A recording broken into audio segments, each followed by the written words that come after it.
اللہ کی محبت۔ اللہ اپنے بنائے ہوئے کسی بھی انسان کو ناکام فیلئر ہوتے ہوئے نہیں دیکھنا چاہتا۔ اللہ کسی بھی انسان کو روز حشر، قیامت کے دن، فیصلے کے دن شکست خوردہ، ملامت زدہ نہیں دیکھنا چاہتا۔ اللہ ہر انسان سے، چاہے وہ مسلمان ہو یا غیر مسلم، اللہ ہر انسان سے 70 ماؤں سے زیادہ محبت رکھتا ہے۔ یہ اللہ کا نہیں، یہ تو انسان کا مسئلہ ہے کہ انسان کو سمجھ نہیں آتا کہ وہ اپنے رب کی محبت کے جواب میں اپنے دل میں اپنے رب کی محبت کے جذبے کو کیسے پیدا کرے۔ ذہن انسان، ہیومن مائنڈ، کسی ایسی ہستی سے، کسی ایسی چیز سے بے لوث، انکنڈیشنل، سچی محبت کرنے کی صلاحیت، ایبیلٹی خود میں موجود ہی نہیں پاتا جسے اس نے کبھی دیکھا نہ ہو، یا جس کے خد و خال کا کوئی نقشہ آلریڈی اس کے اندر محفوظ نہ ہو۔ یہ بہت بڑی الجھن ہے، کنفیوژن ہے، یا یوں کہہ لیجئے کہ ذہن بذات خود اس میں الجھی ہوئی ہے یا پھر الجھائی ہوئی ہے۔ یہ تو طے ہے کہ محبت کی نہیں جاتی، محبت ہو جاتی ہے۔ لیکن اب ایک سوال پیدا ہوتا ہے کہ کیا محبت خود بخود ہو جاتی ہے بلا کسی وجہ کے، وداؤٹ اینی ریزن؟ تو جواب ہے نہیں۔ محبت بلا کسی وجہ کے، وداؤٹ اینی ریزن، کسی سے بھی نہیں ہوتی۔ محبت ہونے کے لیے ایک نظر درکار ہوتی ہے، ایک تمنا، ایک آہ، ایک حسرت سے روتی ہوئی آنکھ کا آسمان کی طرف اٹھ جانا درکار ہوتا ہے۔ اپنے رب کی محبت کو اپنے اندر محسوس کرنا ہوتا ہے۔ یہ طے کر لینا ہوتا ہے کہ اب سمجھ آئے نہ آئے، اب تو بس اپنے رب سے محبت کرنی ہے، اس کے دوستی کے مزاج کو جانا ہے۔ اتنا طے کر لینا ہوتا ہے، باقی سب خود بخود ہو جاتا ہے۔ اب پھر ایک سوال ہوتا ہے کہ خود بخود کیا ہے؟ جب اپنے رب کی محبت کا ایک طرفہ دم بھر لیا جاتا ہے تو نیت استوار ہو جایا کرتی ہے۔ محبت کا یہ نازک شجر کسی خوش نصیب انسان کے اندر ایک پل میں پروان چڑھ جاتا ہے اور اس کی شاخیں آسمانوں کو جا نکلتی ہیں، لیکن سب کا ایسا بلند نصیبہ کہاں۔ بہت سے سوختہ جان تو ایسے بھی ہوتے ہیں کہ جو زمانوں تک اس شاخ گل کو اپنی خون جگر سے سیراب کرتے ہیں، اور پھر جتنی دیر مالک کی مرضی اتنی دیر کا انتظار ہے۔ اب جب اسے چاہ لیا ہے، اس کی تمنا کی اسیری قبول کر ہی لی ہے، تو پھر شکوہ کہے گا؟ وہ آزاد کر دے یا قید میں رکھے، تمنا کہے گی؟ اللہ کی محبت انکہی داستان ہوتی ہے،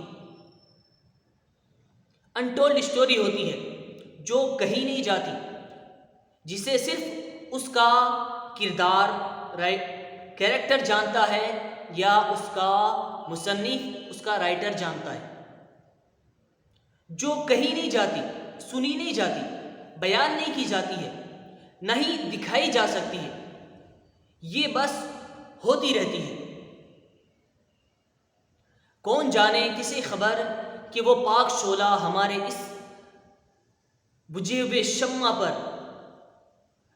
کس گھڑی آ کر گرے اور ہمارے اس بجھے ہوئے شمع کو تابد فیروزہ کر دے، ہمارے اس شمع کو ہمیشہ کے لیے روشن کر دے۔ کسے خبر، کون جانے کہ کس ساعت سعید میں، کس خوش نصیبی کی گھڑی میں، کس کے نصیب میں کیسی خوش بلندی لکھ دی جائے۔ جسے بے لوث چاہا جائے، جسے انکنڈیشنلی محبت کی جائے، وہ خدا ہوتا ہے۔ اللہ کی محبت کو اپنے دل میں پیدا کرنا ہوتا ہے۔ سنا ہے کہ دیار یار میں بیری کا سا ایک درخت ہے جس پر چھا رہا ہوتا ہے جو بھی چھا رہا ہوتا ہے، بس اسی درخت کی طرح اس در کے سامنے کسی درخت کی بیج کی طرح خود کو چپکے سے حیرت کی سرزمین میں بو دینا ہوتا ہے، اور پھر وہی اگنا ہوتا ہے، وہی پھیلنا، وہی بڑھنا، اور پھر وہیں پر ایستادہ ہو جانا ہوتا ہے۔ اب محبت شروع ہو گئی ہے، سرد گرم، اچھے برے، ہر طرح کے موسم اب وہیں پر گزارنے ہوتے ہیں۔ چڑیا، طوطا، بلبل، کوے آئیں، اپنے اپنے گیت سنائیں، اس پر گھونسلے بنائیں، ان کے انڈوں سے بچے نکلے اور ان کے بچے بھی جوان ہو کر اس درخت سے اڑ جائے، اور پھر خزاں آ جائے،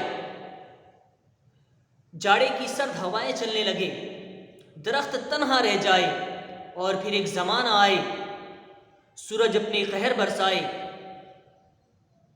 لوگ اس کے سائے تلے آرام کریں، سکھ بھوگیں، پھر بجلیاں کڑکے، آسمان سے بارش برسے، آسمان سے امرت برسے، بچے اس پر جھولا جھولیں، بچے اس کے اوپر چڑھیں، اس کے پھل توڑیں، اس پر پینگے پڑ جائے، وہ یہ سب دیکھتا رہتا ہے، وہ یہ سب جھیلتا رہے، اسے ان سب سے کیا لینا دینا؟